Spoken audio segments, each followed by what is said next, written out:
Hello friends, Tejas કિચનમાં આપનું સ્વાગત છે। તો આજે આપણે એકદમ સરસ એવા મેથીના ગોટા બનાવવાના છે।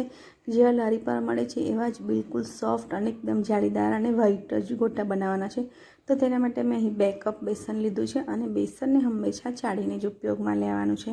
અને મેં અહીં લવિંગિયા મરચાં જે આવે છે એનો ઉપયોગ કર્યો છે। તો મેં લગભગ 3 થી 4 મરચાં ઉપયોગ કર્યો છે। સ્વાદ અનુસાર મીઠું એડ કર્યું છે અને અહીં મેં ધાણા અને મરીનો ભૂકો પણ એડ કર્યો છે। અડધો ઇંચ જેટલો મેં આદુના ટુકડાને છીણીને એડ કર્યો છે, જેનો ટેસ્ટ બહુ જ સરસ આવે છે ભજીયામાં।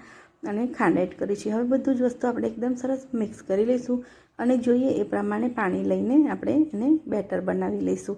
તો આ બેટરને બનાવવામાં થોડું પાણીનો ઉપયોગ કરવાનો છે, કેમ કે ભાજી જ્યારે પણ એડ કરીશું ત્યારે પાછું એનું પાણી છૂટશે।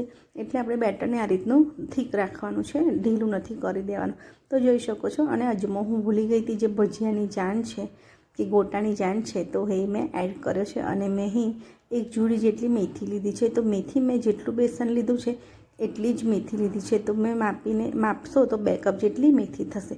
તો બસ એકદમ આ રીતે હવે આપણે મિક્સ કરવાનું છે। તો એટલે પાણી આપણે ઓછું રાખવાનું છે, કે મેથીની ભાજી એડ કરીએ એટલે હંમેશા કોઈ પણ ભાજીના ગોટા બનાવતા હોય તો પાણી એનું પાણી છૂટે જ છે।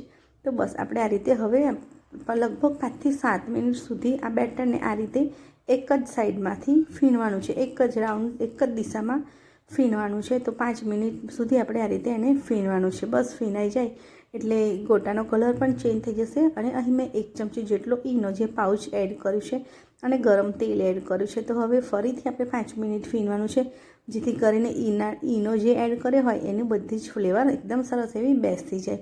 તો બસ પછી તેલ ગરમ કરવા મૂકી દેવાનું સાઈડમાં અને આ રીતે આપણે ગોટા ઉતારવાના છે। તો તમે જોઈ શકો છો ગોટાની જાતે જ એકદમ રાઉન્ડ ફરીને થઈ જાય છે, જેને આપણે ફેરવવાની જરૂર પણ ના પડે। એ રીતે ગોટા એકદમ સરસ અને જાતે જ ગોળ ફરી જાય છે। તો એકદમ સરસ સોફ્ટ અને જાળીદાર એવા આપણા પોચા એકદમ સરસ રૂ જેવા ગોટા બને છે। અને ગોટાનો કલર પણ એકદમ સરસ લારી પર જેવો મળે છે એવો વ્હાઈટ જ રહેશે।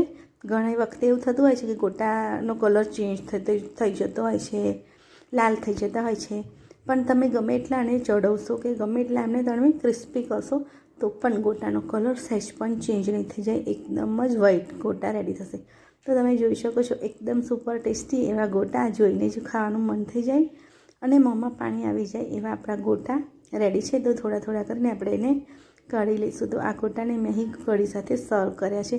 તો કઢીની રેસીપી આજે મેં તમારી સાથે શેર નથી કરી શકી, પણ ફરીથી ચોક્કસથી હું કઢીની રેસીપી પણ શેર કરીશ। તો જોઈ શકો છો એકદમ સુપર સ્પંજી અને એકદમ વ્હાઈટ ને એકદમ જાળીદાર એવા ગોટા આપણા રેડી છે। તો તમે પણ જરૂરથી એકવાર ટ્રાય કરજો અને મારી ચેનલને લાઈક, શેર અને સબસ્ક્રાઈબ જરૂરથી